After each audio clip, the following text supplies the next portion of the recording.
Standing on a mountain peak, surrounded by nothing but open sky and the quiet hum of the wind, it's easy to feel small. But what if I told you these very peaks were once the center of human understanding? Long before telescopes or satellites, ancient civilizations looked to the mountains not just as landmarks, but as living, breathing observatories. They studied the way sunlight danced across ridges at dawn, how shadows crept through valleys like clockwork, and how certain stars appeared to rest perfectly atop distant summits. These weren't random patterns. They were a language, a way to read the future written in stone and sky. Think about it. What if the land beneath your feet could tell you when to plant crops, when the rains would come, or even when the next eclipse would darken the sun? For cultures across the globe, this wasn't speculation, it was reality. From the Andes to the Himalayas, mountains were sacred not just for their height, but for their wisdom. They served as colossal calendars, celestial maps, and even portals to the divine. The sheer ingenuity of these ancient skywatchers is staggering. Without a single piece of modern technology, they turned entire landscapes into precision instruments, decoding the universe's secrets with nothing but patience and perception. This is the story of 23 mountains that doubled as manuals for the cosmos. Each one holds clues to how humanity once listened to the Earth and how the Earth answered. We'll travel to peaks where the solstice sun rises in perfect alignment with a solitary rock, where shadowy crevices mark the passing of seasons, and where entire cultures built their rituals around the silent predictions of the land. These mountains didn't just shape history, they whispered it into being. So let's climb together, step by step, into a world where the future wasn't guessed, it was read, carved into the very bones of the planet. What makes a mountain sacred? It's not just height or grandeur, it's the way the land itself seems to speak. Picture a towering peak where the winter solstice sun slips through a narrow gap in the rocks, casting a beam of light onto a carved altar below. That precise alignment wasn't an accident. It was a carefully chosen sacred site where the rhythms of the cosmos met the earth in perfect harmony. For ancient peoples, these mountains were more than stone and snow. They were living libraries of celestial knowledge. Take Mount Kailash in Tibet, for example. To four major religions, this mountain isn't just holy, it's the axis of the universe. Pilgrims circle its base, believing a single orbit can cleanse a lifetime of sins. But look closer and you'll notice something astonishing. The mountain's four faces align almost perfectly with the cardinal directions, as if carved by divine hands. Even the nearby lakes mirror the phases of the moon, their water levels rising and falling with lunar cycles. This wasn't mere symbolism, it was a way to track time, predict seasons, and maintain a sacred connection to the heavens. Or consider the Andes, where the Inca built Machu Picchu high among the clouds. The entire city is a celestial observatory. Windows frame the summer solstice sunrise, while shadow-catching notches in the stone mark the equinoxes. The mountains around it weren't just a backdrop, they were the architects. By studying how sunlight moved across the peaks, the Inca could predict planting seasons, droughts, and even eclipses with startling accuracy. Their priests didn't just pray to the gods, they listened to the mountains, interpreting the land's silent language. This blend of science and spirituality wasn't unique to one culture. From the sacred Black Hills of the Lakota to Japan's Mount Fuji, these peaks served as both temples and textbooks. They taught people when to migrate, when to harvest, and when to prepare for storms. The mountains weren't just worshipped, they were partners in survival, their slopes etched with knowledge passed down for generations. So what did these ancient observers see that we often miss today? They understood that the earth and sky weren't separate realms but parts of a single, living system. A mountain wasn't just a place to reach the gods, it was a place where the gods reached back, whispering secrets through sunlight, shadow, and stone. Rising like a perfect four-sided pyramid from the Tibetan plateau, Mount Kailash doesn't just dominate the landscape, it seems to defy it. For thousands of years, this solitary peak has been revered not just as a mountain, but as the literal axis around which the world turns. Its near-perfect symmetry isn't just awe-inspiring, it's mathematically precise. Each of its four faces aligns almost exactly with the cardinal directions north, south, east, and west, as if chiseled by some celestial architect. But the real wonder lies in how ancient cultures transformed this geological marvel into a living observatory, where every shadow and sunrise held meaning. Walk the 52-kilometer pilgrimage route around its base, and you're tracing more than a spiritual journey, you're retracing the path of the sun itself. Pilgrims move clockwise, mirroring the sun's arc across the sky, their footsteps syncing with cosmic rhythms. At certain points along the trail, the mountain's ridges frame the rising sun during solstices and equinoxes like a natural calendar carved into rock. Even the North Star, Polaris, appears to rest directly above its summit for much of the year, turning the entire mountain into a colossal compass needle pointing true north. Ancient Hindu texts like the Vedas describe Mount Kailash as Maru, the world's central pillar connecting earth to heaven. Jain scriptures speak of its peaks marking the moments when cosmic cycles begin and end. And Buddhist monks still study the way moonlight strikes specific gullies on its western face, using the patterns to predict monsoon seasons. This wasn't mysticism, it was precision astronomy written in stone. Modern researchers have found that key points along the pilgrimage route align with solar and lunar events with an accuracy that rivals modern instruments. Perhaps most astonishing is Lake Manasaravar lying at Kailash's feet. Its waters rise and fall not just with seasonal rains but in sync with lunar phases, a phenomenon noted in 8th century Tibetan texts. Local herders still use these tidal patterns to time migrations, proving this mountain's lessons never faded. Unlike man-made observatories that crumble, Kailash's celestial clockwork endures, its slopes whispering the same secrets to pilgrims and scientists alike. Here, the sacred and the scientific weren't opposites, they were two languages telling the same story. While Mount Kailash serves as a celestial compass in Tibet, across the Pacific rises another mountain shrouded in mystery, Mount Shasta. This towering volcanic peak in Northern California isn't just a geological wonder, it's a living observatory wrapped in legend. For the indigenous tribes of the region, Shasta was never merely a mountain. It was, and still is, a sacred vortex where earth and sky converge. The Wintu people called it Aitaku, the White Mountain, not just for its snow-capped peak, but for the otherworldly glow said to pulse from its slopes during celestial events. What made Shasta so extraordinary to ancient observers? Its alignment with the Pleiades star cluster holds the key.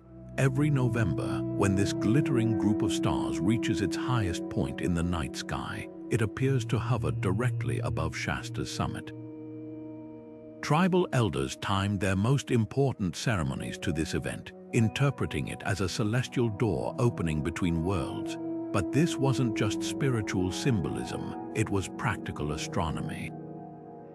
The mountain's distinct ridges acted as a giant lunar calendar. By watching where moonlight fell on specific rock formations, tribes could predict the optimal days to harvest acorns or begin winter migrations with uncanny precision. Modern researchers have uncovered something equally fascinating. Shasta generates unusual electromagnetic anomalies, with compass needles spinning wildly near certain caves and springs. These disturbances align with native accounts of spirit portals, where shamans communicated with celestial beings. Even today, hikers report strange lights dancing along the ridges, phenomena that mirror ancient descriptions of star beings descending from the Pleiades. Scientists now suspect these effects might stem from the mountain's unique mineral composition interacting with atmospheric conditions, creating natural energy fields early cultures interpreted as supernatural. The mountain's legacy as an observatory goes even deeper. Tribal stories speak of an advanced civilization called the Lemurians living inside Shasta, their crystal temples powered by the mountain's energy. While these tales may sound like myth, geologists have indeed discovered vast underground chambers within the volcano, spaces where unusual acoustic properties could amplify sound into eerie, almost musical vibrations. Imagine standing in those caves centuries ago, hearing the mountain sing as wind passed through its tunnels, and believing you were hearing the voices of the stars themselves. From tracking lunar cycles to channeling cosmic energy, Mount Shasta reveals how indigenous cultures turned landscapes into living laboratories. They didn't just watch the sky, they listened to it, interpreting the mountain's whispers as instructions for survival. Whether through electromagnetic fields or celestial alignments, Shasta proves that the most powerful observatories aren't always built by human hands. Sometimes they're carved by time itself, waiting for those patient enough to read their signs. In the crimson glow of Australia's outback, Uluru rises like a silent astronomer carved from the earth itself. To the Anangu people, this isn't just a rock. It's a celestial storybook written in sandstone. Every crack, every ridge, every curve of its rust-colored surface aligns with the heavens in ways that guided entire generations. Imagine standing beneath its shadow as twilight falls, watching as the first stars appear precisely above specific grooves in the rock. These weren't random placements. They were ancient waypoints, a map of the sky mirrored on land, teaching when to hunt, when to gather, and when the rains would quench the thirsty earth. The precision of Uluru's celestial alignments is breathtaking. During the winter solstice, the Pleiades cluster, known to the Anangu as the Seven Sisters, hovers directly above a distinctive notch in the northern face. This alignment signaled the start of cooler months, when certain plants would bear fruit and kangaroos gathered near waterholes. Other star formations, like Orion's belt, lined up with fissures in the rock to mark the arrival of monsoon winds. Elders didn't need written calendars. They had Uluru, its surface a living almanac that connected land and sky.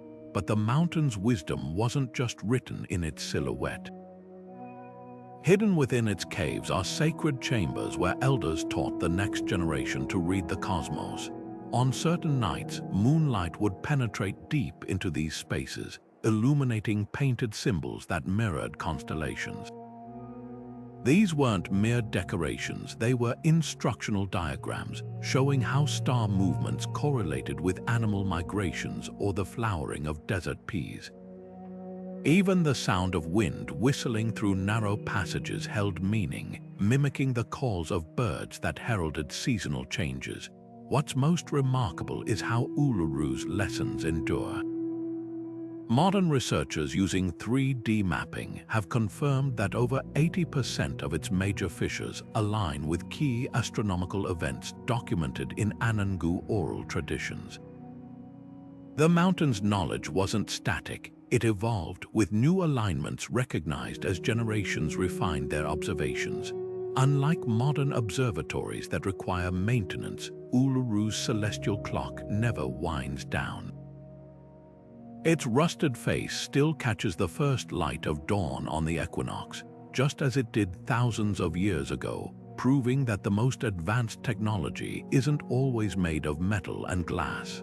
Sometimes, it's simply the patience to listen to a mountain that never stops speaking. Mount Fuji's symmetrical cone doesn't just dominate Japan's skyline, it captures the imagination like a celestial magnet. For over 1,000 years, this dormant volcano has been more than a postcard-perfect landmark. It's been a sacred clock, a divine messenger, and a bridge between earth and sky. Ancient Shinto priests called it Fuji-san, treating the mountain as a living deity whose slopes held the secrets of time itself. They noticed something remarkable. During the summer solstice, the sun rises directly behind Fuji's peak when viewed from Tokyo's oldest shrines, casting a shadow that stretches like a giant sundial across the land below. This wasn't just a pretty coincidence, it was a meticulously observed phenomenon that dictated planting seasons, imperial ceremonies, and even the timing of samurai battles. The mountain's volcanic eruptions were seen as messages from the gods, but they weren't interpreted randomly. Court astrologers kept detailed records, noting that major eruptions often coincided with specific planetary alignments, like Venus passing near the Pleiades or Mars lingering unusually long in a single constellation. These observations weren't mere superstition. They were early attempts at pattern recognition, blending science with spirituality. When Fuji erupted in the year 864, chroniclers described how the ash plume twisted into spirals that mirrored the Milky Way, leading priests to declare it a celestial cleansing. Even the mountain's famous snowcap played a role in timekeeping. Its meltwater patterns formed grooves that, when viewed from certain temples, aligned with the moon's phases, a natural calendar etched in ice. Modern climbers unknowingly retrace these ancient celestial rituals. The Yoshida Trail, Fuji's most popular route, isn't just a path, it's a pilgrimage timed to the stars. Traditional guides still insist on beginning ascents during the Obon period in mid-August, when the Milky Way shines brightest overhead. This timing originates from 9th century monks who believed the mountain's energy peaked when the constellation Altair crowned its summit. Today, scientists confirm that Fuji's unique magnetic fields create rare atmospheric conditions during these nights, amplifying starlight in ways that make constellations appear to pulse. What makes Fuji truly extraordinary is how it merges art with astronomy. The ukiyo-e prints of Hokusai and Hiroshige aren't just landscapes, they're celestial maps. In 36 views of Mount Fuji, certain angles of the mountain align with star positions visible only during specific months, turning woodblock art into a stealthy astronomical guide.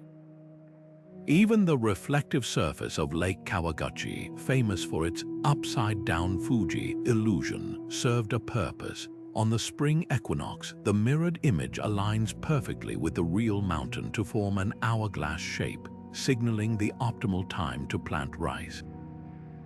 From guiding emperors to inspiring poets, Mount Fuji proves that a mountain can be both a scientific instrument and a spiritual compass.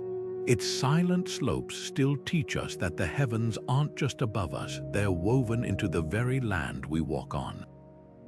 Rising from the stark beauty of Egypt's Sinai Peninsula, Mount Sinai doesn't just scrape the sky, it seems to pull the heavens downward. For over 3,000 years, this rugged peak has been a crossroads where faith and astronomy intertwine, where desert winds carry whispers of both prayer and celestial calculation.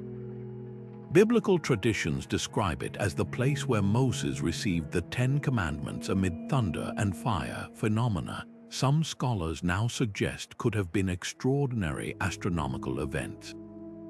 Imagine standing on those barren slopes at night, where the dry desert air makes stars blaze with unnatural clarity. Without the interference of modern light pollution, the Milky Way doesn't just appear, it cascades, a luminous river flowing directly over the mountain's summit like a divine pathway. Bedouin tribes have navigated these harsh landscapes for centuries using Sinai's peaks as their compass. Specific notches in the mountain's silhouette align with key stars' antares marking the summer solstice. while Orion's belt pointed toward hidden desert springs when it grazed a particular rock formation at dawn. These weren't casual observations, they were matters of survival. A misread star could mean death in the waterless wastes, but the mountain offered more than practical navigation. Ancient Hebrew astronomers noted that on certain sacred dates, the constellation Draco, the serpent, would coil directly above Sinai's peak, a celestial mirror of the bronze serpent Moses raised to heal his people. The symmetry was too perfect to ignore. Modern researchers have discovered something even more intriguing. The mountain's eastern face contains a natural amphitheater of stone where sound behaves unusually. Speak softly at its base at dawn during the spring equinox, and your voice carries upward with unnatural clarity, an effect that could explain biblical accounts of voices from heaven. Even more striking are the peculiar magnetic anomalies detected near the summit, causing compass needles to quiver as if sensing something beyond earthly north. Could these phenomena have been interpreted as divine presence by ancient observers? What makes Sinai truly unique is how it merges three great astronomical traditions. Jewish mystics mapped the mountain's ridges to the Kabbalah's tree of life, with each outcrop corresponding to a celestial sphere. Early Christian hermits timed their vigils by watching Venus rise through a narrow rock chimney they called God's lantern. Islamic scholars later recorded how the mountain's longest shadow of the year, cast during winter solstice, precisely measured the distance to Mecca. Three faiths, one mountain, all reading the same cosmic language written in stone and sky. Today, pilgrims still climb Sinai's ancient trail by night, reaching the summit just as dawn stains the horizon. Few realize they're retracing an astronomical ritual. The exact timing ensures the rising sun illuminates inscriptions left by Byzantine stargazers, hidden in shadow until that sacred moment. The mountain's greatest lesson isn't just about looking upward, but realizing how deeply the cosmos is woven into the very ground beneath our feet. Here, heaven and earth don't just meet, they converse, their dialogue etched into the land itself. Cloud-wrapped and towering over the Aegean, Mount Olympus wasn't just the mythical home of Zeus, it was the ancient world's grandest celestial stage. To the Greeks, this mountain wasn't merely where the gods lived, it was how they communicated. Every sunrise over its peaks, every shadow cutting through its valleys, carried divine messages disguised as astronomy. Picture a priest standing at the temple of Zeus near Olympus's base, watching as the summer solstice sun aligns perfectly between two distant ridges, flooding the altar with golden light. That precise moment wasn't just spectacle, it was science coded as myth, a way to mark time by the god's own hands. The mountain's role as an observatory reveals itself in subtle, brilliant ways. Ancient texts describe how Venus, associated with Aphrodite, would appear to pause over Olympus's summit during certain seasons, a phenomenon now known as retrograde motion. Greek astronomers used the mountain's fixed position to track these planetary dances, interpreting them as the gods moving among their celestial palaces. Even the myth of Apollo's chariot dragging the sun across the sky finds roots in reality. On the winter solstice, sunlight would slice through a narrow pass near Dion, projecting a beam that moved like a blazing wheel across the temple walls, a natural light show that likely inspired the legend itself. What's truly fascinating is how the mountain's geography mirrored the cosmos. The 12 major peaks of Olympus corresponded to the 12 Olympian gods, with each summit's height and position reflecting their mythical hierarchy. Zeus's throne, the highest peak where storms gathered, and where modern meteorologists confirm electrical charges create eerie, sustained lightning displays. The Muse's lower slopes aligned with the 9 stars of the Leo constellation, which Greek poets called the heavenly chorus. This wasn't coincidence, it was deliberate observation turned into cultural memory. Legends that seem pure fantasy suddenly snap into focus when viewed through Olympus's astronomical lens, the story of Helios losing control of his sun chariot. Likely inspired by solar eclipses, where the mountain's shadow would race across the landscape at unnatural speeds, Hera's starry cloak, a poetic description of the Milky Way draped over Olympus's shoulders during autumn nights. Even the Gates of Olympus, a cave near Litakoro, frames the rising moon during lunar standstills, casting a silver path that looks, for one uncanny moment, like a bridge to the heavens. Today, climbers scaling Olympus still encounter these celestial secrets. The Enipeus Gorge acts as a natural planetarium, stand at its midpoint during August, and the Perseid meteors appear to stream directly from the summit. The mountain's greatest lesson isn't that the gods lived there, but that those who watched its skies learned to think like them, turning light and shadow into stories that outlasted empires. Olympus didn't just host deities, it taught mortals to speak the language of the cosmos. Standing alone on the vast East African plains, Mount Kilimanjaro doesn't just touch the sky, it seems to hold it in place. To the Maasai people, this snow-crowned giant was far more than a mountain. It was a bridge between worlds where the earth reached up to meet the stars. Imagine standing on the savannah at night, watching as the full moon's glow reflects off Kilimanjaro's glacial peaks, casting a silver path across the land. That luminous trail wasn't just beautiful, it was a celestial roadmap, guiding the Maasai through seasons, migrations, and sacred ceremonies with uncanny precision. The mountain's isolation made it an astronomer's dream. Unlike peaks crowded by neighboring ranges, Kilimanjaro's solitary dominance meant unobstructed views of the heavens from every angle.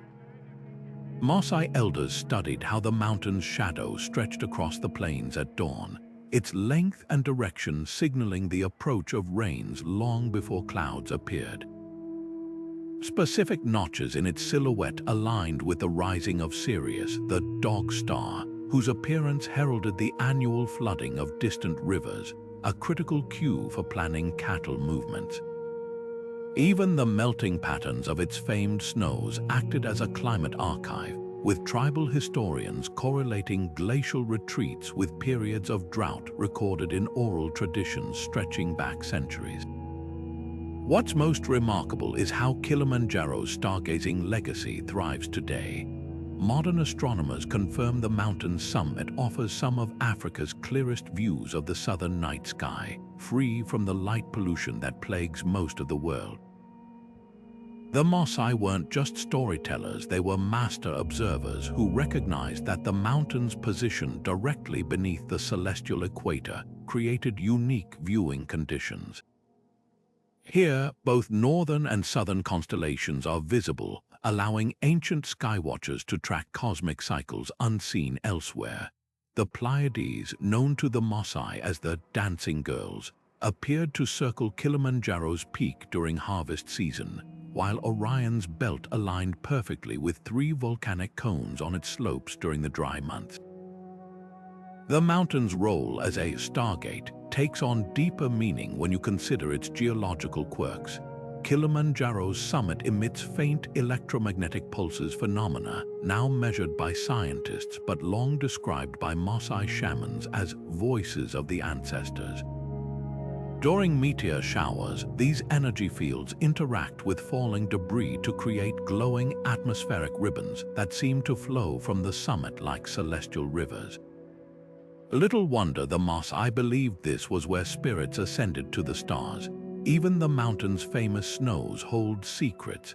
Their crystalline structure refracts moonlight into prismatic halos, creating natural light shows that marked auspicious dates in the tribal calendar.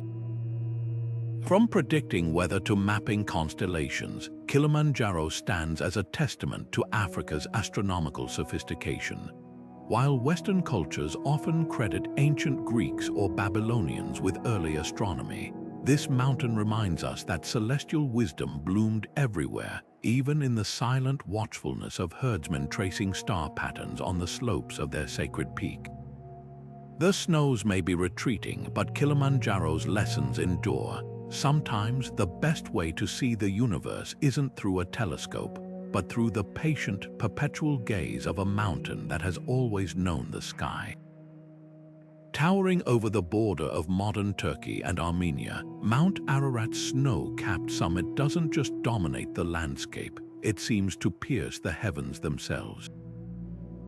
For thousands of years, this dormant volcano has been more than a mountain.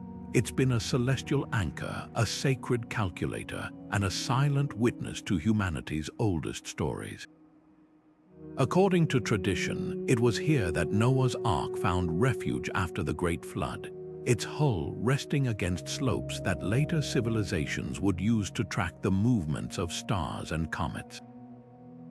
But Ararat's true marvel lies in how seamlessly it blends biblical narrative with astronomical precision, offering clues to how ancient cultures turned catastrophe into cosmic understanding. The mountain's most striking feature isn't just its height, it's its near-perfect alignment with the North Star. From certain vantage points in the Armenian highlands, Polaris appears to hover directly above Ararat's peak, as if the mountain were a colossal compass needle frozen in stone. Early astronomers used this alignment to predict seasonal changes, noting how the star's position shifted ever so slightly against the mountain's silhouette as the year progressed. But they didn't stop there. Ancient petroglyphs carved into nearby cliffs depict not just animals and hunters, but intricate star maps marking the paths of comets, some of which modern researchers have matched to known celestial events, like the appearance of Halley's Comet in 1647. These weren't random doodles, they were records, a prehistoric archive of the sky's most dramatic moments. What makes Ararat truly unique is how its geology seems to echo its mythology. The mountain's upper slopes are littered with strange, boat-shaped rock formations, natural formations that early explorers mistook for the remnants of Noah's Ark.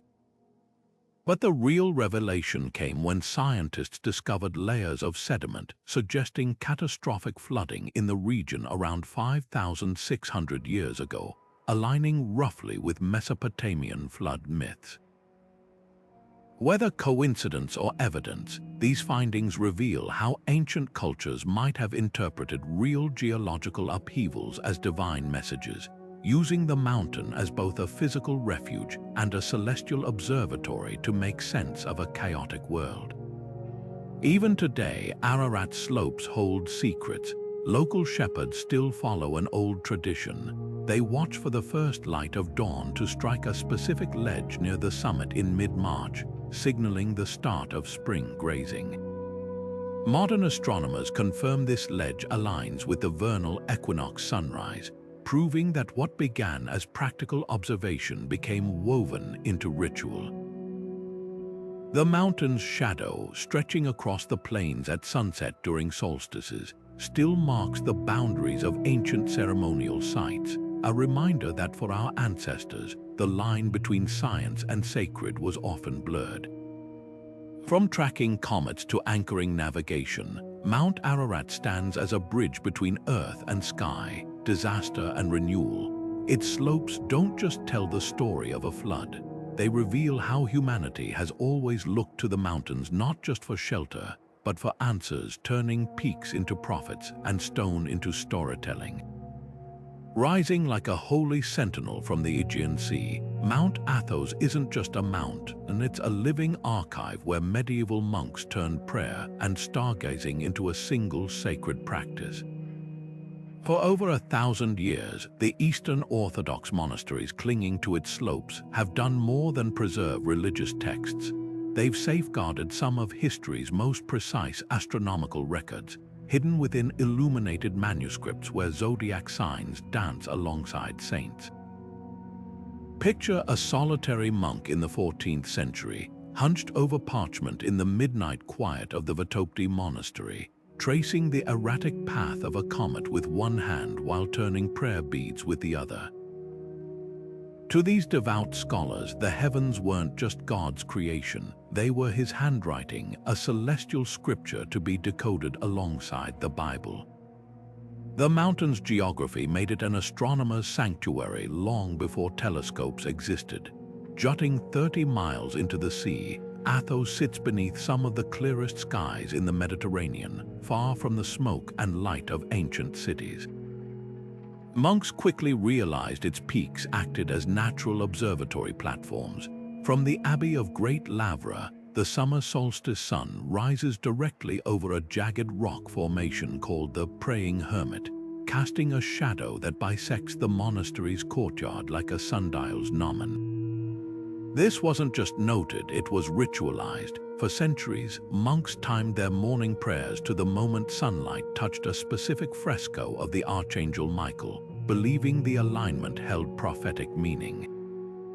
What sets Athos apart is how meticulously its residents blended science with spirituality.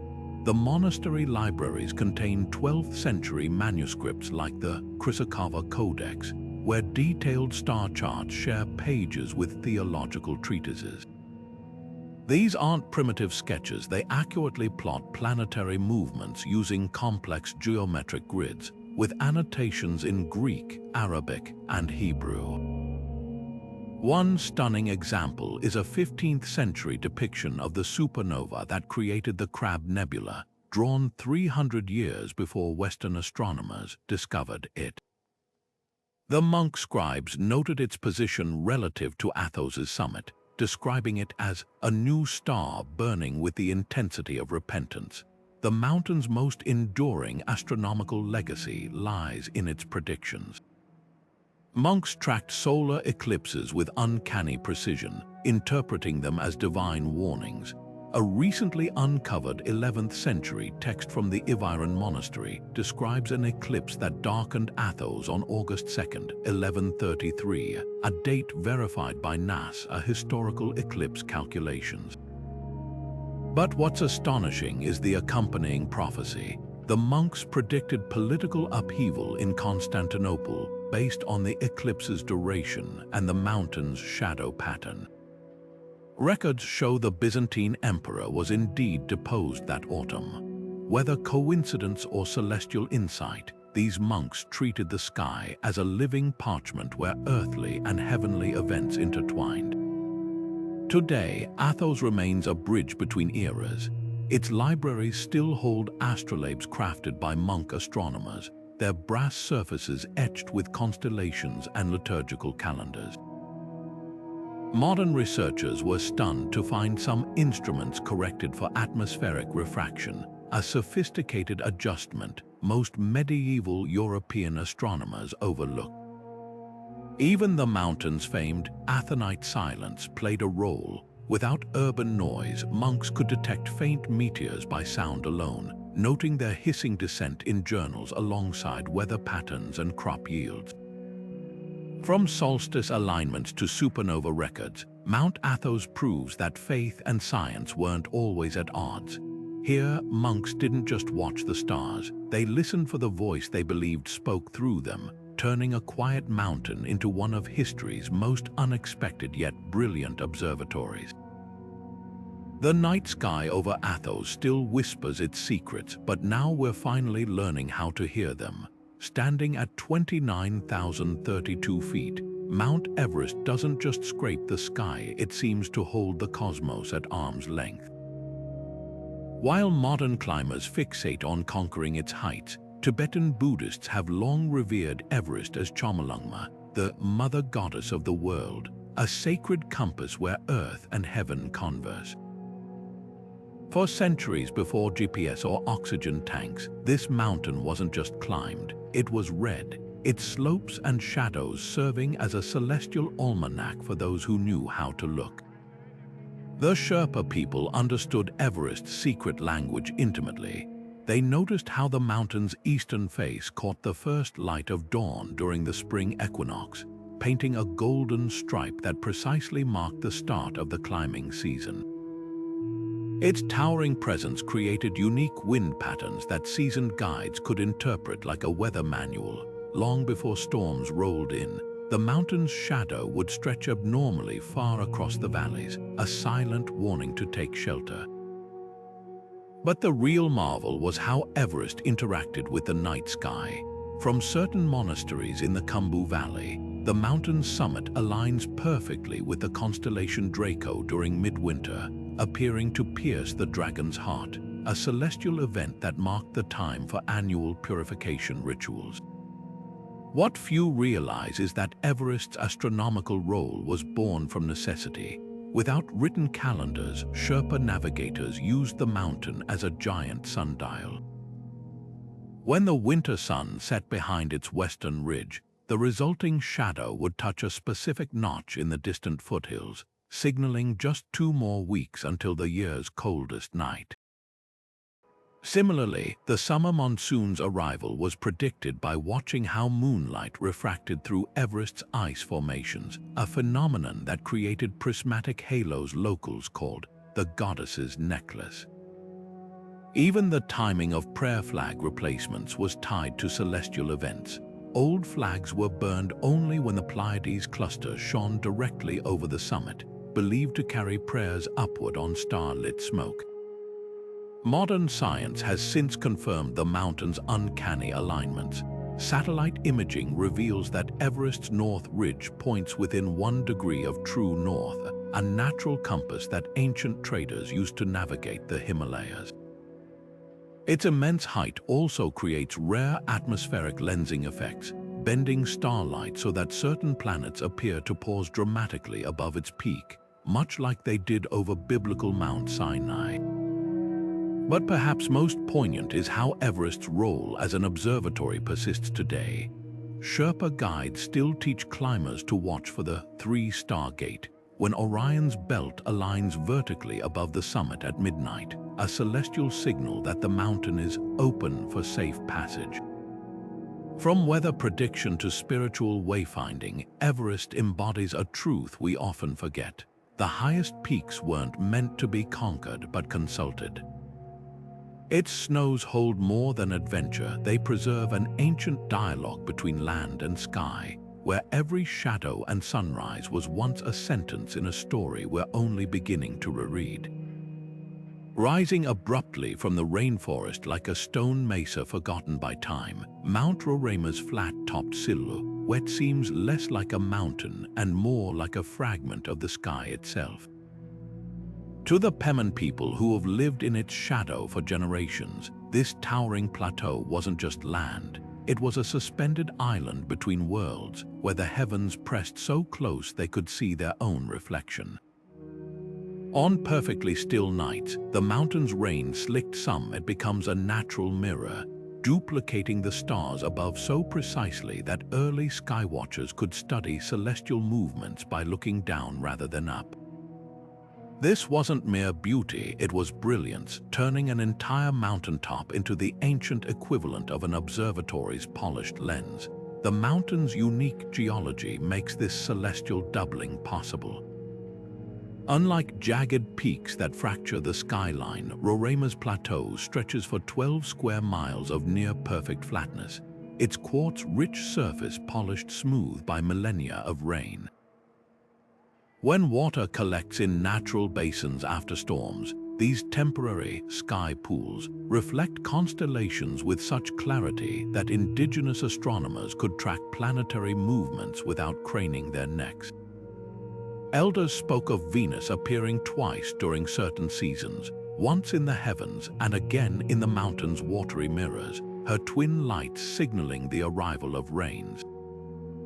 Even the mountain's famous floating appearance, often shrouded in clouds, played a role in celestial calculations.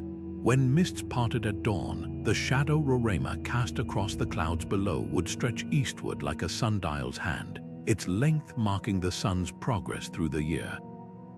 Hidden within the mountain's labyrinthine caves, another layer of astronomical wisdom awaits. Wall carvings in chambers like Cuva Ojos de Crystal depict not just animals, but intricate star patterns that scholars now recognize as accurate representations of the southern sky before written records existed. One series of dots and lines corresponds to the Pleiades' position during the summer solstice 4,000 years ago, a living record of how ancestors marked time. The Pemons say these caves were star chambers, where shamans would retreat during meteor showers to listen for cosmic messages in the echoes. Modern researchers confirm the caverns' unique acoustics amplify certain frequencies when meteoroids enter the atmosphere, creating eerie harmonic vibrations early cultures might have interpreted as celestial voices. But Roraima's true genius lies in how its microclimates mimic the heavens. The mountain's sheer cliffs create vertical weather zones so distinct that ascending feels like traveling through seasons. At the base, humid rainforest teems with life. Higher up, stunted bonsai forests endure alpine conditions. The summit's moon-like terrain hosts plants found nowhere else. Indigenous guides used these zones as a living calendar. When certain summit flowers bloomed or lichens changed color, it signaled specific celestial events. A purple moss that turned silver during dry seasons, that was the Orion marker, indicating when the Hunter constellation would appear. The mountain didn't just reflect the sky, it synchronized with it, its biological rhythms locked in step with cosmic cycles. Nowhere is this harmony more striking than in Roraima's waterfalls. During the winter solstice, the sun strikes Angel Falls, which cascades from the mountain's cliff, at such an angle that the mist creates a permanent rainbow. Local lore calls it the Bridge of Stars, believing it connects the mountain to the constellation Ara. Modern physicists confirm the phenomenon stems from precise solar alignment, proving ancient observers didn't just witness this spectacle, they decoded its timing. Even the mountain's famous tabletop shape serves a purpose.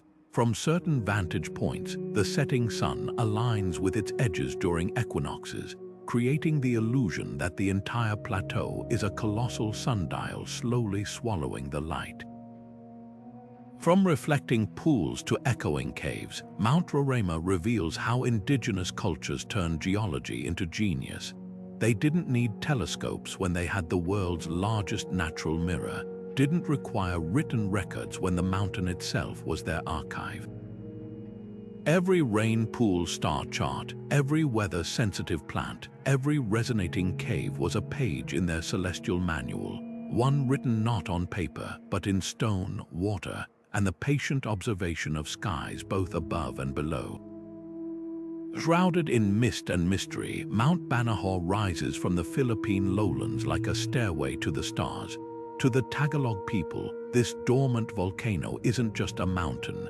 It's a celestial library where water, stone, and sky conspire to reveal the future. Step into its sacred caves, and you'll find walls etched with star maps that predate European colonization, their patterns matching the Southern Cross constellation when viewed by torchlight during the dry season. These weren't idle carvings, they were agricultural almanacs. When the constellation's longest arm pointed toward a specific notch in the cave ceiling, farmers knew the monsoon rains were 3 weeks away, a precision that modern meteorologists confirm aligns with seasonal shifts. What makes Banahor extraordinary is how its natural features amplify celestial events. The mountain's highest spring, called Star Lucia, bubbles from a rock formation that acts as a natural prism. During the December solstice, sunlight refracts through its mineral-rich waters to project a rainbow onto the cave walls, a phenomenon shamans interpreted as the Bridge of Souls. Local legends speak of spirits descending along this luminous path during meteor showers, when the mountain's electromagnetic anomalies spike. Today, scientists attribute these energy fluctuations to Banahor's unique quartz deposits, but pilgrims still gather at the springs during the Geminids each December, believing the mountains, singing stones, vibrations caused by meteors entering the atmosphere, carry messages from ancestors. The mountain's role as a spiritual portal is woven into every slope. At the Puesto del Viernes ridge, the Milky Way appears to pour directly into a crescent-shaped lake during the summer months, an alignment celebrated in the ancient Talmudic star chant. Verses describe how shamans would submerge themselves at midnight, reading the future in how starlight rippled across the water's surface. Nearby, the Cristalino Falls conceal another secret. When the moon is full, its light strikes the cascading water at such an angle that shadows form a perfect celestial compass on the rocks below. Spanish friars in the 1600s documented indigenous priests using these moon shadows to navigate distant trade routes, proof that Banahor's astronomy was both sacred and practical. Even the mountain's famed Holy River follows cosmic logic. Its 7 major bends correspond to the 7 stars of the Pleiades, and during November, the entire waterway glows faintly with bioluminescent algae, a natural event that coincides with the star's zenith. Elders called this the time when Earth and sky hold hands, marking it as the optimal period for planting rice. Modern studies reveal the algae's glow intensifies under specific lunar phases, suggesting ancient observers tracked multiple celestial cycles simultaneously. From solstice rainbows to singing stones, Mount Banahor demonstrates how Southeast Asian cultures wove astronomy into every facet of life. Unlike Western observatories that separate science from spirit, here the cosmos wasn't just observed, it was conversed with. Its signs read in waterfalls and cave echoes as much as in star positions. The mountain still whispers these lessons to those who listen. Sometimes the clearest view of the heavens comes not from looking up, but from standing in the right sacred space where the sky reaches down to meet you. Rising from the Jordanian desert like a weathered sentinel, Mount Nebo offers more than a breathtaking view. It's a window where biblical prophecy and celestial observation collide. According to tradition, this was the peak where Moses stood in his final moments, gazing across the Jordan Valley toward a land he would never enter. But that panoramic vista held more than earthly promise. Ancient texts hint that what Moses saw wasn't just terrain, it was a sky alive with signs, where the movements of planets and stars carried divine messages. Centuries later, Byzantine monks would cement this connection, building churches atop the mountain with altars positioned to catch the first light of the equinox sunrise, turning stone walls into astronomical instruments. The mountain's strategic elevation made it a natural observatory long before it became a pilgrimage site. From its summit, the entire Jordan Valley unfolds like a celestial map, unobstructed by mountains or haze. Babylonian traders passing through the region noted how Venus appeared to pause directly over the Dead Sea when viewed from Nebo's slopes, an event they associated with the goddess Ishtar's blessings. Early Christian hermits took this further, recording how the winter solstice sun would align perfectly with a narrow rift in the mountains across the valley, creating a beam of light that illuminated their cave chapels at dawn. These weren't random acts of devotion, they were precise calculations, blending faith with the rigorous tracking of cosmic cycles. Archaeologists have uncovered startling evidence of Nebo's dual role as sanctuary and observatory. In the ruins of a 6th century church, a mosaic floor depicts not just biblical scenes but an intricate zodiac wheel, its constellations aligned to match their positions during the spring equinox. Nearby, a hidden chamber contains a stone slab with grooves that, when filled with water, reflect specific stars during the autumn harvest season. The mountain's most poignant artifact, though, is the prophet's staff, a bronze relic found near the summit, its surface etched with markings that scholars now believe correspond to lunar eclipses visible from the mountain between the 4th and 7th centuries. What makes Nebo truly unique is how its spiritual and scientific legacies intertwine. The same winds that carried Moses' last breath also brought desert dust that, to this day, creates extraordinary atmospheric clarity for stargazing. Local Bedouin tribes still follow an ancient tradition. When the Milky Way arches directly over the summit during August nights, they read its shimmering band as a celestial river mirroring the Jordan below. Even the mountain's famous sunset views hold hidden meaning. During certain planetary conjunctions, the setting sun casts Nebo's shadow eastward across the valley in a perfect triangle, a phenomenon early Christians interpreted as the Trinity's shadow. From tracking planets to framing prophecies, Mount Nebo stands as a testament to humanity's enduring quest to find meaning in the heavens. Its stones don't just mark where a prophet looked toward the promised land, they preserve the moment when revelation and observation became one, teaching us that the line between divine vision and astronomical insight was never as clear as we might think.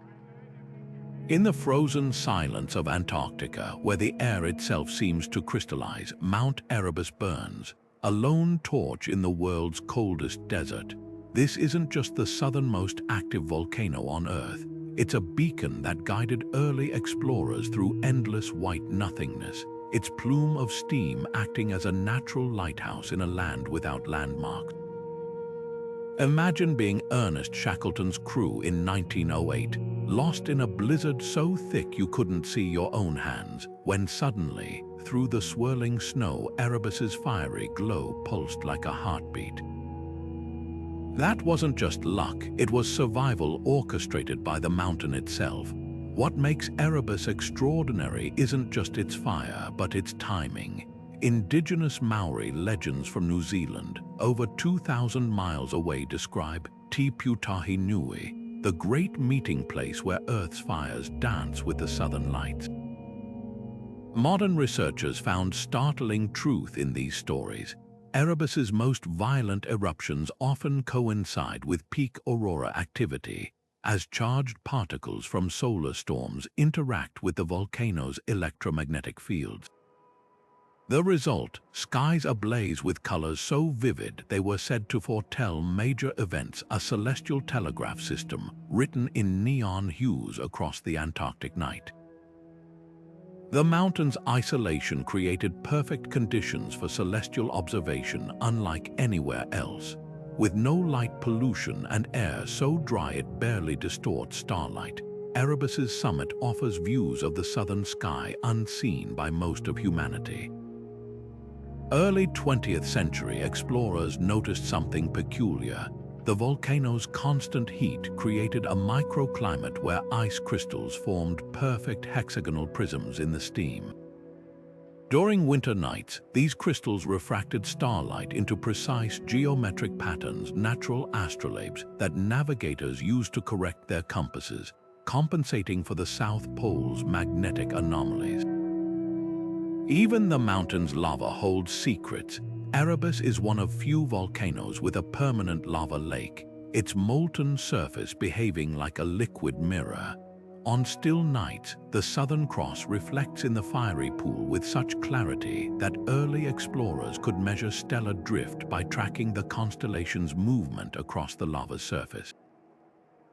Modern scientists confirmed this phenomenon by analyzing century-old expedition diaries. Turns out those rough sketches of stars over lava weren't artistic license, but precise astronomical records. From guiding lost sailors to reflecting distant constellations, Mount Erebus redefines what it means to be a sacred mountain. It stands as proof that even in Earth's most inhospitable corner, fire and ice conspired to create a cosmic classroom, one where the sky didn't just give directions, but danced in conversation with the Earth below. Rising from Ireland's Dingle Peninsula like a weathered hand reaching toward the heavens, Mount Brandon holds secrets in its mist-shrouded slopes that few modern travelers notice. To the ancient Celts, this wasn't just St. Brendan's namesake. It was a towering almanac where stone and sky met in sacred conversation. every winter solstice, the first rays of dawn strike a precise notch in the mountain's eastern face, creating a beam of light that travels down a natural stone corridor to illuminate carvings at its base.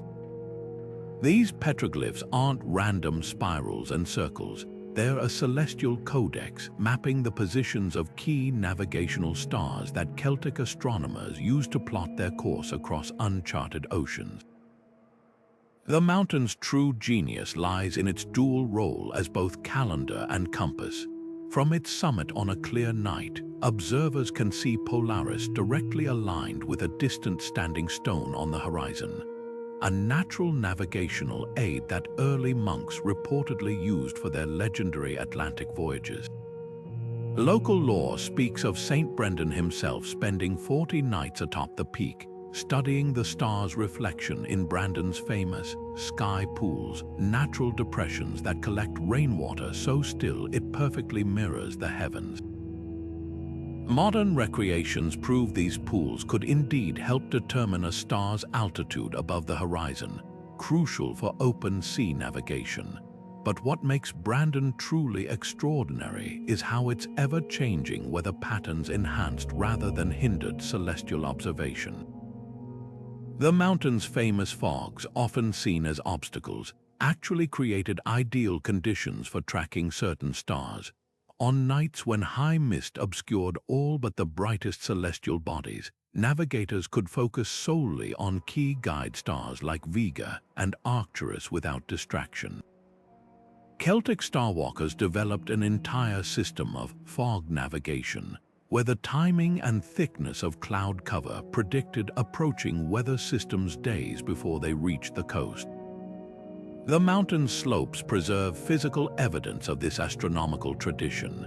Near the pilgrimage path, archaeologists uncovered a flat stone altar with 12 cup marks arranged in a pattern matching the major lunar standstill positions. A sophisticated calendar tracking the moon's most extreme swings across the sky over its 18.6-year cycle. Even the mountain's Gaelic name, Sínach Breanain, holds celestial meaning. It translates not just as Brendan's Hill, but as Hill of the Little Raven, referencing a constellation pattern locals used to mark the start of the spring planting season when it appeared over Brendan's western ridge. From solstice alignments to star-reflecting pools, Mount Brendan stands as a testament to Ireland's forgotten astronomical sophistication.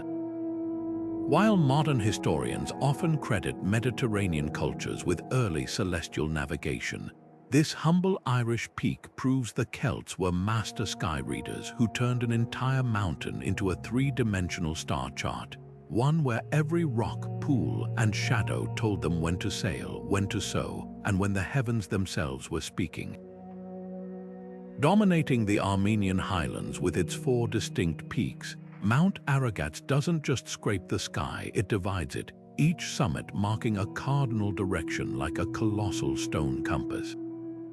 To the ancients, this wasn't just geography. It was a celestial clock face where shadows told time and eruptions spoke of cosmic warfare.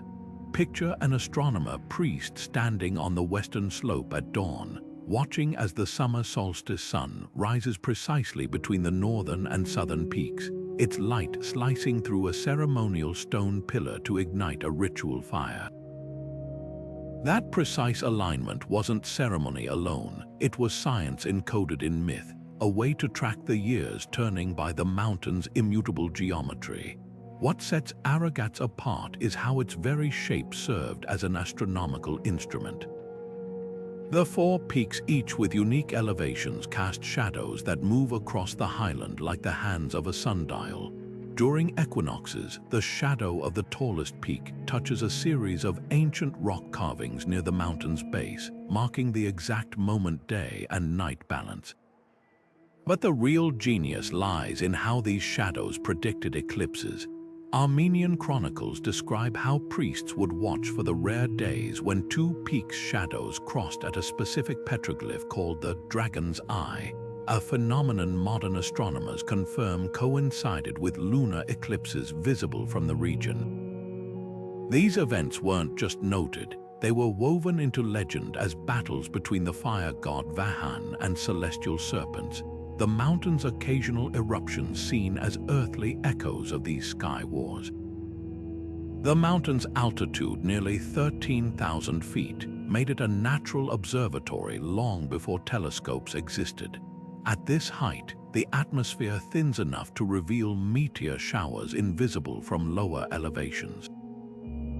Medieval Armenian star manuals, like the Ashkar Hatsoids, detail how monks would retreat to Aragats's upper slopes during the Perseids, recording streaks of light they called the tears of the sky god, in manuscripts that later helped modern scientists track historical meteor activity. Even the mountain's famed circular crater, Lake Kari, played a role. Frozen solid for 8 months a year, its icy surface became a natural reflector, doubling the stars above so observers could track planetary movements against the crater's rim like a giant protractor. Today, Aragats continues its silent vigil. The same electromagnetic anomalies that once made compasses spin wildly near its summit, leading ancients to believe the mountain was a gateway to the sun, now attract astrophysicists studying cosmic rays. Local shepherds still follow the star paths, trails that align with Sirius's rising in mid-July, leading flocks to high pastures just as their ancestors did. From eclipse predictions to meteor tracking, Mount Ararat stands as proof that some of humanity's earliest astronomers didn't need lenses or satellites, just a mountain patient enough to teach them how to read the sky. Rising from the island of Cyprus like a sentinel between sea and sky, Mount Olympus served as far more than just a landmark. It was a celestial guidebook written in stone and starlight. While it shares a name with Greece's legendary peak, this mountain carved its own legacy as the Mediterranean's premier navigational hub, where Phoenician sailors turned geology into a grand cosmic map. Imagine standing on its slopes 3,000 years ago, watching as the first light of dawn struck a series of carved stone pillars along the ridge, each one aligned with a star that marked key trade routes to Egypt, Anatolia, and beyond. This wasn't just ritual, it was precision astronomy disguised as worship, a marriage of commerce and cosmology that fueled an entire maritime network. The mountain's strategic position made it irresistible to the Phoenicians, master navigators who saw Olympus as a natural lighthouse. Unlike man-made towers that could crumble, its peak remained fixed, its silhouette acting as a constant reference point against the shifting stars. Sailors approaching Cyprus knew that when the constellation Draco appeared to rest directly above Olympus's summit, they'd reached the latitude for safe passage to Crete. At night, torches lit along sacred processional paths mimicked the glow of celestial bodies, creating a terrestrial mirror of the heavens that guided ships through treacherous waters. Even the mountain's famous morning mists played a role, thinning just as Venus, the Phoenician star, reached its brightest magnitude, signaling optimal conditions for setting sail. Temples clinging to Olympus's slopes reveal just how deeply astronomy was woven into daily life. The ruins of Aphrodite's sanctuary at the mountain's base aren't randomly placed. Their central courtyards align with Venus's 8-year cycle, a pattern modern archaeologists confirmed by studying how sunlight penetrates the ruins' narrow corridors during the planet's key phases. Inscriptions found on altars speak of the Lady of the Star, granting safe voyages when certain constellations were overhead, blending prayer with practical navigation. The mountain's eastern face even holds a hidden marvel, a natural rock formation that, when struck by the equinox sunrise, projects a beam of light onto a distant cliffside carving of a ship, an ancient go/no-go signal for departing merchants. What truly sets Olympus apart is its role as a cultural crossroads. Cypriot copper miners, Phoenician traders, and Egyptian astronomers all left their mark here, creating a shared language of celestial observation. A 12th century BC clay tablet discovered near the summit records an eclipse prediction in 3 scripts: Cypro-Minoan, Phoenician, and Egyptian hieratic, proving knowledge flowed as freely as goods. Even the mountain's infamous singing winds, caused by air rushing through limestone fissures, were calibrated into navigation charts. Sailors learned to interpret different tones as indicators of approaching weather systems, turning geology into a forecasting tool. From guiding ships to tracking planets, Mount Olympus stands as a testament to humanity's ability to read landscapes like star charts. Its slopes didn't just host temples, they functioned as an open-air university where the sky was both curriculum and compass. Today, as modern hikers climb its trails, few realize they're walking the same paths where ancient astronomers once paced, measuring the heavens not with instruments, but with the mountain itself as their guide. The stars have shifted since then, but Olympus remains a silent witness to an era when Earth and sky shared the same map. Rising from the Yukon wilderness like a frozen titan, Mount Logan doesn't just dominate Canada's skyline, it guards celestial secrets locked in ice for millennia.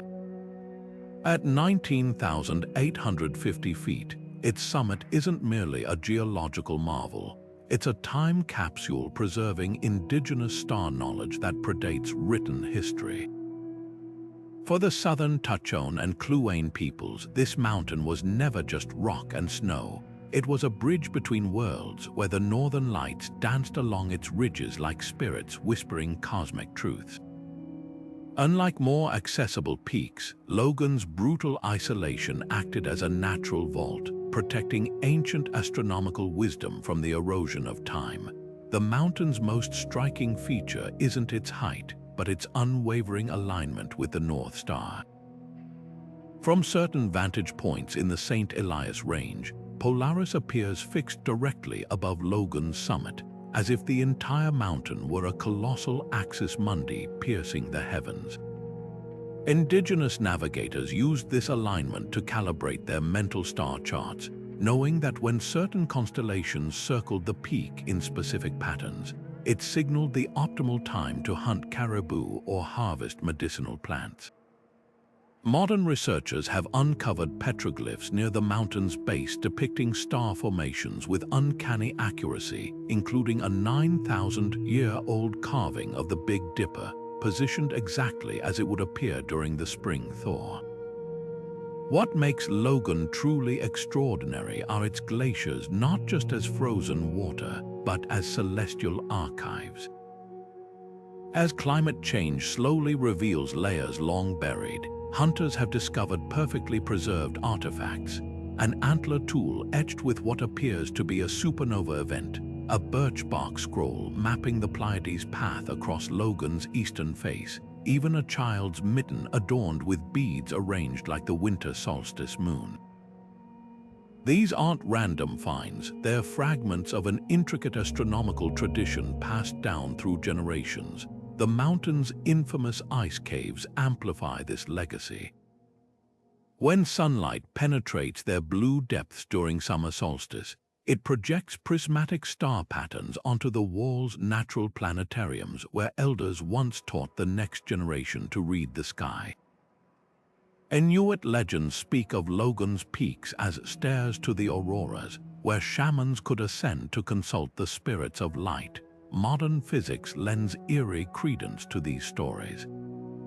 The mountain's unique electromagnetic field interacts with solar particles to create auroral displays unseen elsewhere, vertical ribbons of color that seem to flow downward from the sky rather than upward from the horizon. Early 20th century explorers dismissed these accounts as folklore until their compasses spun wildly near the summit, confirming the mountain's anomalous magnetism.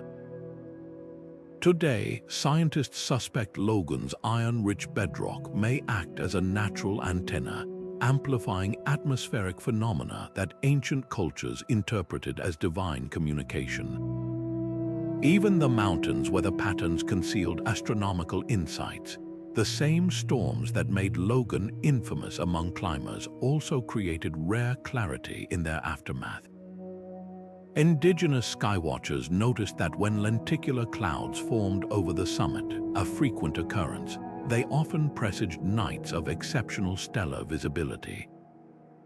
These mountain lens clouds acted as natural filters, reducing atmospheric distortion so that planets appeared sharper against the black velvet of the Yukon night. Elders timed important ceremonies to these windows of celestial clarity, believing the mountain was granting them privileged access to the cosmos. From glacial star maps to magnetic auroras, Mount Logan stands as a testament to indigenous astronomy's sophistication. Its icy slopes remind us that some of humanity's greatest observatories weren't built. They were born, shaped by glaciers and time into perfect instruments for reading the sky. As the modern world finally turns its instruments toward this frozen giant, we're just beginning to decipher the knowledge it has safeguarded for countless generations, proof that the coldest peaks often hold the warmest wisdom. Twin sentinels of the Caucasus, Mount Elbrus's snow-capped peaks don't just touch the sky, they measure it. Europe's highest mountain isn't merely a geological wonder, it's a celestial timekeeper carved by nature. For the ancient Scythians, these twin summits acted like the hands of a colossal sundial. During the summer solstice, the rising sun would appear perfectly centered between the two peaks, casting a shadow that stretched westward toward sacred burial mounds. This wasn't just a breathtaking spectacle, it was the signal to begin the annual migration, guiding nomadic tribes to summer pastures with the precision of a modern GPS. The winter solstice brought an equally dramatic alignment, when the setting sun would sink into the notch between the peaks like a glowing coin slot, marking the moment to retreat to sheltered valleys. But Elbrus's wisdom went beyond seasonal shifts. Local legends speak of the mountain as a literal crossroads between worlds, where gods descended along shafts of golden light during equinoxes. Archaeological evidence supports these myths. Stone circles near the base contain alignments matching Vega and Altair's positions during key agricultural periods. Even the mountain's famous shoulder, a secondary ridge at 15,000 feet, served a purpose. From specific vantage points in the Baxan Valley, this ridge would eclipse the bright star Capella exactly 40 days before spring thaw, giving herders advance warning to prepare their flocks. The mountain's dual nature fascinated early cartographers, who used its unmistakable silhouette as a fixed reference point. 6th century Byzantine maps depict Elbrus with uncanny accuracy, its twin peaks framing the constellation Draco, a celestial mirror of the mountain's role as an axis mundi. Modern climbers unknowingly retrace these ancient astronomical pathways. The standard route up the southern slope passes through a natural amphitheater where echoes behave unusually. Shamans discovered that chants uttered here at dawn during midsummer would reverberate in sync with the sun's movement, creating an eerie harmonic resonance locals called the mountain counting time. Perhaps most striking is how Elbrus's glaciers encode celestial data. Ice cores reveal layers of volcanic ash corresponding to ancient supernova sightings described in Scythian oral histories. One particularly vivid account tells of a second sun appearing above the peaks in the year 565, now confirmed by astronomers as the supernova that created the Crab Nebula. The mountain didn't just observe these events, it preserved them, locking stardust in ice like pages in a cosmic diary. Today, scientists are rediscovering Elbrus's role as a natural observatory. Its eastern peak creates unique atmospheric lensing effects, bending moonlight to project accurate lunar phase symbols onto nearby cliffs. Local Balkar shepherds still use these light patterns, passed down through generations, to time the breeding of their flocks. From solstice alignments to stellar echoes, Mount Elbrus stands as a testament to humanity's enduring dialogue with the heavens, a conversation written not in books, but in shadows, ice, and the patient rhythm of peaks that have measured the sky for millennia. Rising from the mists of Borneo like a stairway woven from clouds, Mount Kinabalu doesn't just scrape the sky, it pulls it closer. To the Dusun people, this towering peak was far more than rock and jungle. It was the final stepping stone for departed souls, a place where the living could almost reach up and brush their fingertips against the Milky Way's luminous river. But this spiritual gateway held practical wisdom too. Every year, when the galactic core aligned with Kinabalu's jagged summit, farmers knew the rice harvest must begin, a celestial signal so reliable it shaped entire agricultural cycles long before calendars existed. The mountain's sheer granite cliffs served as nature's own observatory walls. Dusun shamans would perch on narrow ledges during meteor showers, tracking comets with an intimacy modern astronomers might envy. They noticed something profound. These streaking lights often appeared clustered around specific outcrops, as if the mountain itself were gathering celestial messengers. One particular overhang, now called Batu Sembulan or Star Rock, perfectly frames the constellation Scorpius when viewed at midnight during the dry season, a timing that coincided with traditional rituals honoring ancestors. Modern researchers have since discovered that Kinabalu's unique magnetic fields interact with ionized comet tails, creating brief luminous phenomena that could explain legends of talking stars.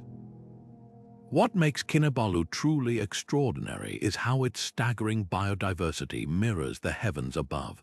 The mountain's elevation zones, from steamy rainforests to alpine meadows, host over 5,000 plant species, many found nowhere else.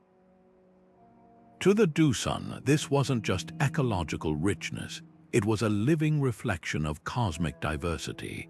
Certain pitcher plants bloomed only when Orion dominated the night sky, while the rare Rothschild slipper orchid opened its petals in sync with Venus's brightest phases.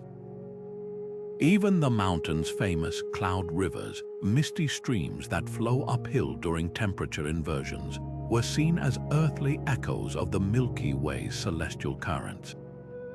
The mountain's spiritual and scientific roles blur most beautifully at the Lowe's Gully Plateau. Here, smooth granite basins collect rainwater so pure it acts like a natural telescope lens. During the annual Perseid meteor shower, shamans would crouch over these pools, watching shooting stars streak across both sky and water simultaneously, a double vision they believed granted deeper insight. Modern physicists confirm the water's stillness creates a mirror so flawless it effectively doubles observational accuracy, allowing ancient skywatchers to track subtle stellar movements invisible to the naked eye alone. Today, climbers scaling Kinabalu's granite shoulders unknowingly retrace astronomical pilgrimages. The final ascent before dawn isn't just for sunrise views. It follows an ancient star path where the Southern Cross aligns with certain rock formations at precisely 4:30 in the morning during harvest months.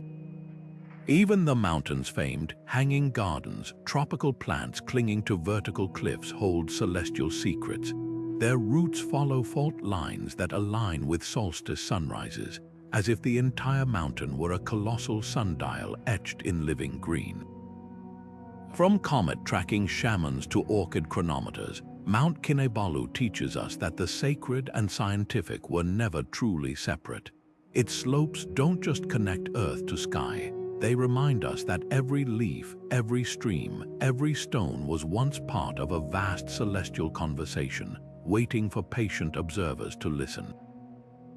Towering over Persia's rugged landscape like a sentinel of fire and ice, Mount Damavand doesn't just dominate the horizon, it embodies the very heartbeat of ancient cosmology. To Zoroastrian priests, this smoldering volcano wasn't merely a mountain. It was a living axis where celestial order and earthly chaos converged. Its snow-capped summit, perpetually wreathed in steam, mirrored the duality of their universe, the eternal struggle between light and darkness, frozen stillness and molten fury.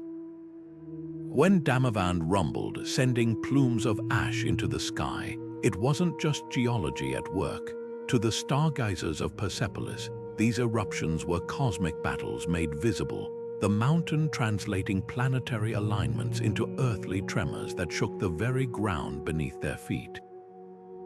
The mountain slopes served as a natural observatory for tracking the slow dance of Jupiter and Saturn, planets the Persians called the celestial judges.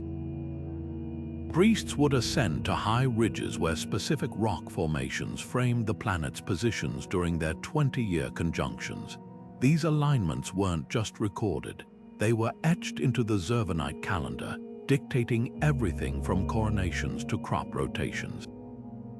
One particularly precise observation point near the village of Pola still bears carvings showing Saturn's retrograde motion, a phenomenon ancient astronomers plotted by noting how the planet appeared to hesitate over Damavand's eastern shoulder before reversing course against the stars.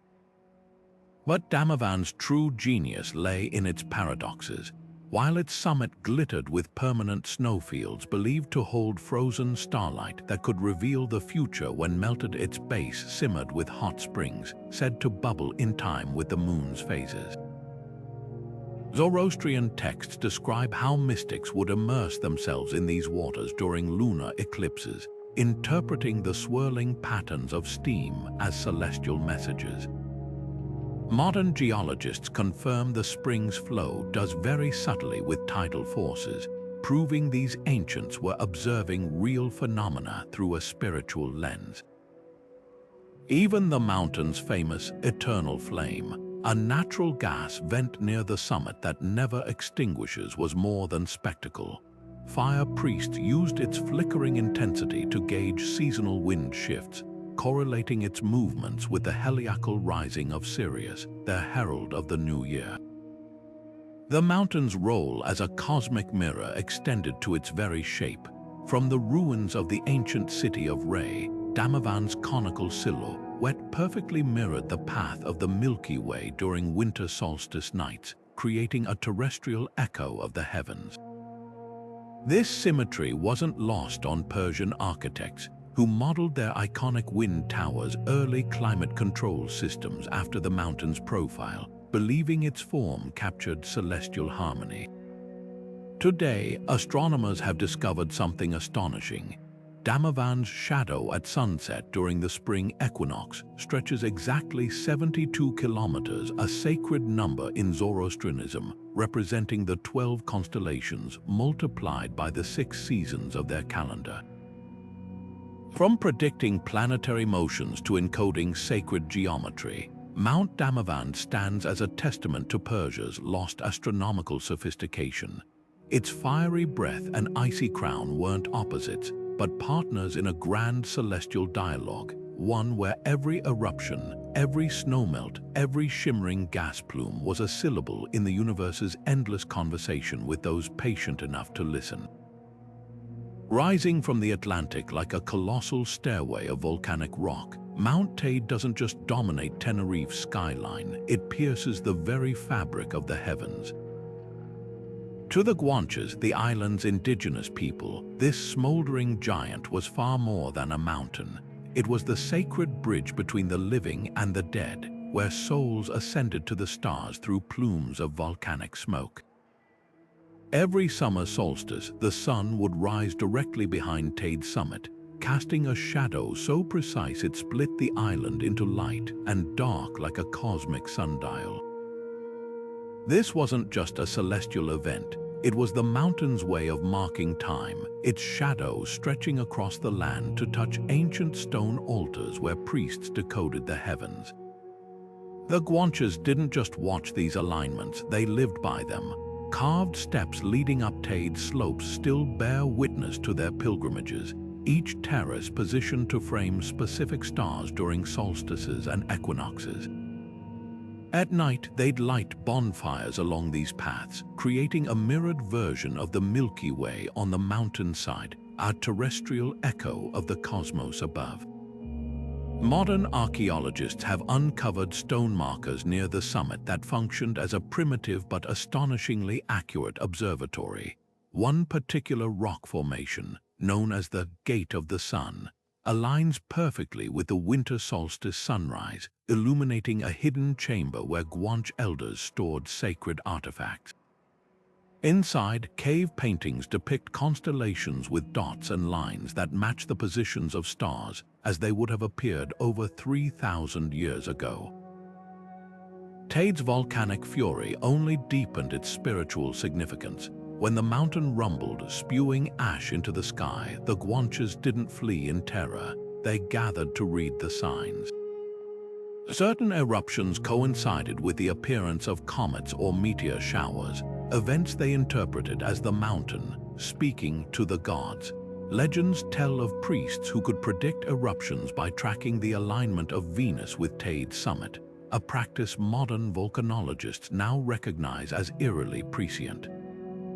The mountain's gases, rich in sulfur and other minerals, create vivid sunsets that stain the sky blood red, a phenomenon the Guanches associated with celestial battles between their deities. Today, Teid's slopes still hum with astronomical activity, but now it's scientists who pilgrimage to its heights. The mountain's location, just 28 degrees north of the equator, offers near-perfect views of both northern and southern hemispheres, while its altitude lifts telescopes above the densest layers of Earth's atmosphere. The same clarity of air that once allowed Guanche shamans to spot distant ships on the horizon now lets modern astronomers detect planets orbiting faraway stars. Even the mountain's volcanic soil plays a role. Its dark basalt absorbs sunlight during the day, reducing nighttime heat distortion that can blur telescopic images. What makes Teid truly extraordinary is how seamlessly it bridges ancient and modern sky watching. The same ridges where Guanche priests tracked the Pleiades now host robotic telescopes searching for exoplanets.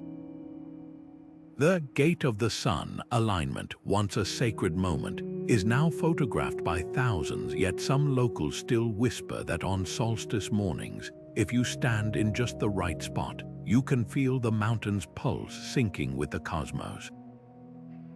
From predicting eruptions to guiding interstellar exploration, Teid stands as a testament to humanity's eternal dialogue with the stars, a conversation written in fire, stone, and the endless night sky. Shrouded in perpetual snow and towering over the borders of modern Lebanon, Syria, and Israel, Mount Hermon doesn't just scrape the heavens, it guards them.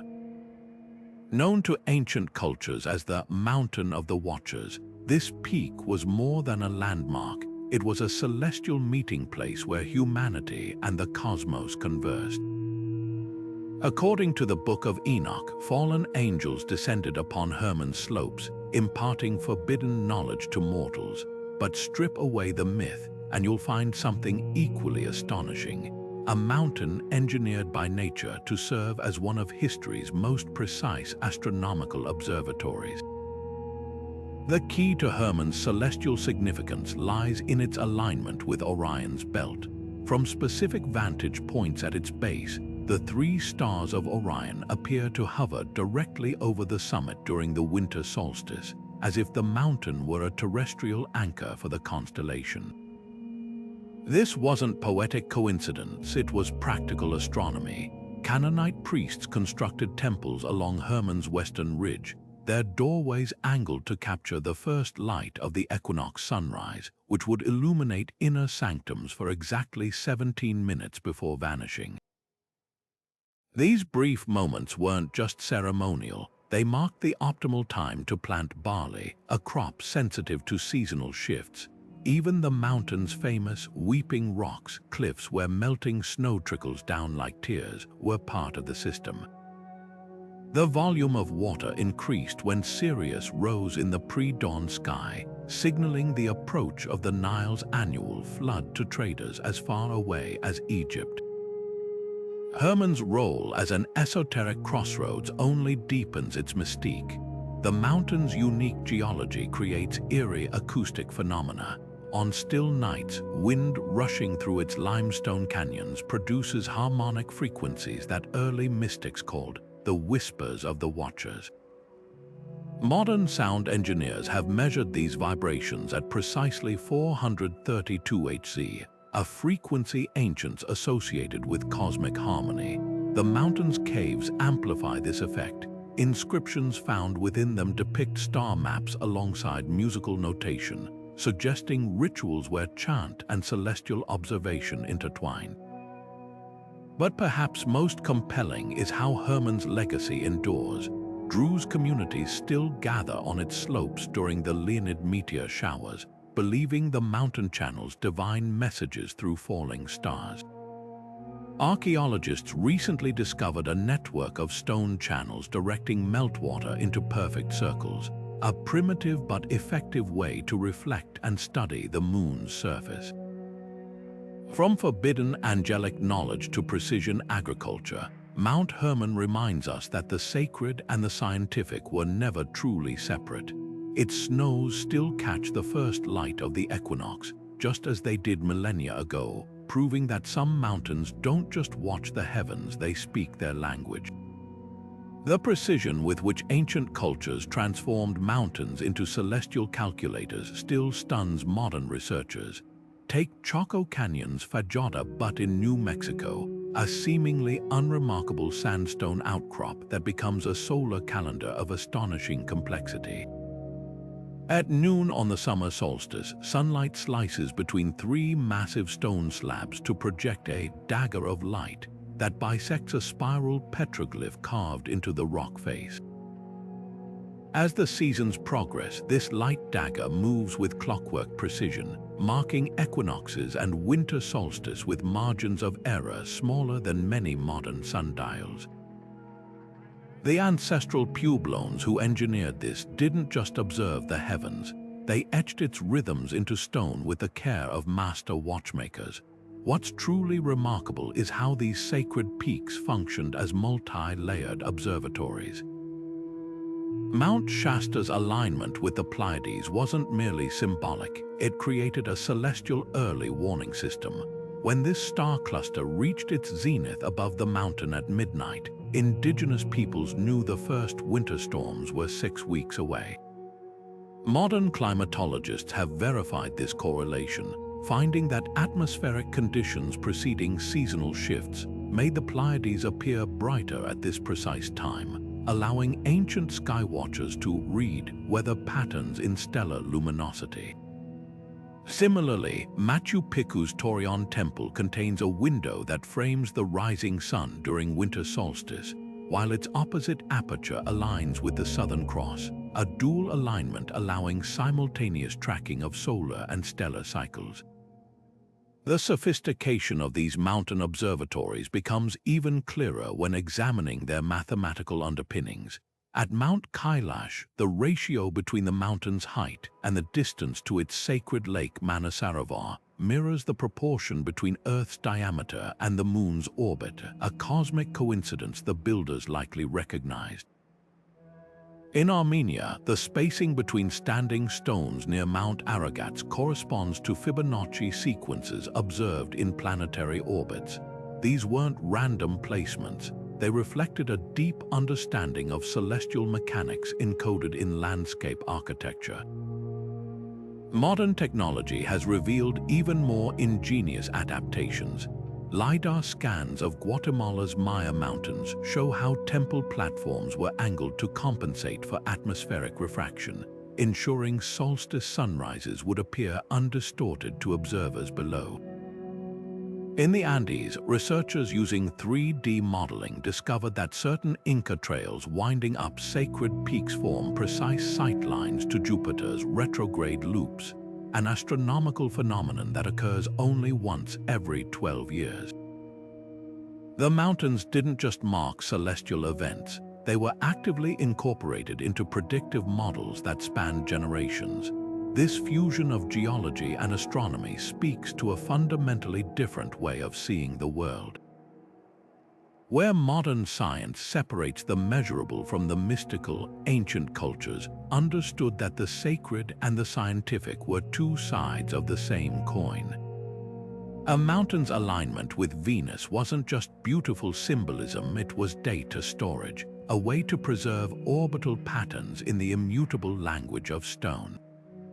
The tremors of a volcano weren't merely omens, they were seismic readings interpreted through the lens of celestial cycles. In an age before written records, these peaks became living libraries where every shadow, every solstice, every star rise was a page in humanity's first scientific textbook. The enduring accuracy of these natural observatories challenges our assumptions about technological progress. While modern planetariums require constant calibration to account for Earth's axial precession, a wobble that gradually shifts stellar positions, many mountain alignments remain accurate millennia after their construction.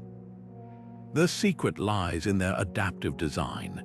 The Mayans built slight deviations into Capon's celestial markers to accommodate precession, while Egyptian priests adjusted Thebes' mountain sightlines over centuries.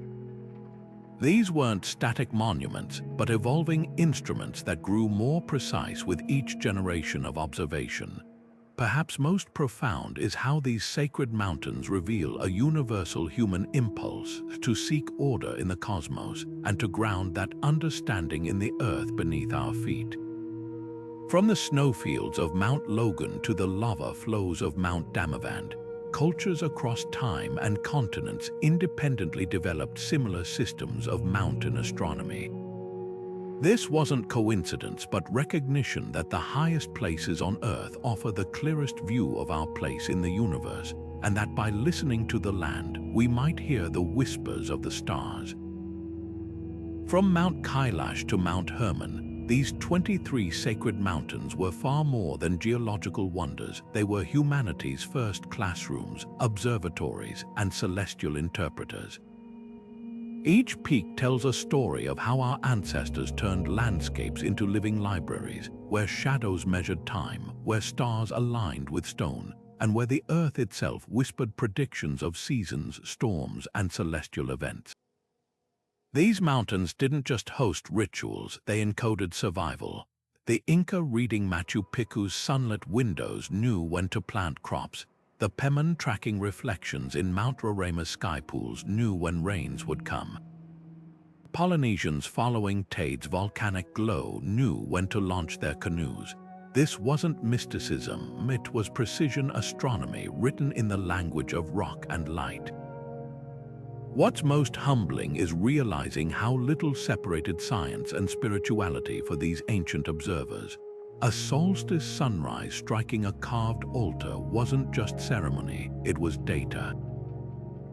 A constellation hovering over a summit wasn't just myth, it was a calendar.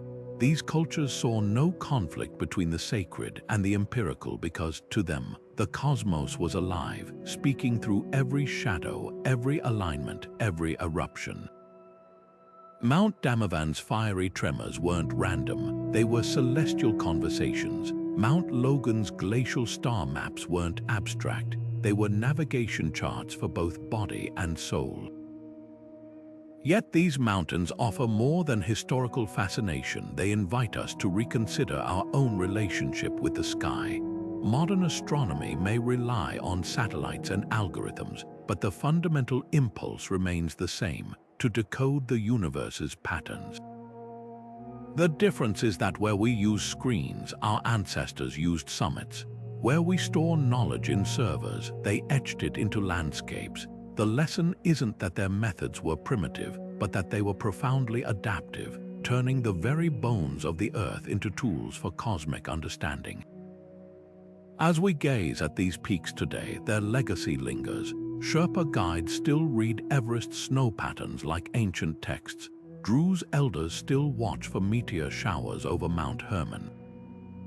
The Pleiades still rise over Mount Shasta as they did for the Wintu people. The mountains haven't forgotten their role, we've just stopped listening as closely. But the wisdom remains, waiting in solstice alignments and lunar reflections, in the way dawn light slips through sacred notches in the rock. So the next time you see a mountain, look beyond its slopes. Imagine it as the ancients did, not just as rock and snow, but as a bridge between earth and sky. These 23 peaks remind us that the universe's secrets aren't locked away in distant galaxies. They're here, woven into the land beneath our feet, if only we learn to see the world as they did, alive, speaking, and endlessly generous to those who know how to ask. If this journey through sacred summits has sparked your curiosity, let us know in the comments which mountain story resonated most with you. Don't forget to like and subscribe for more explorations where history, mystery, and the cosmos collide. The peaks may stand silent, but their echoes are timeless.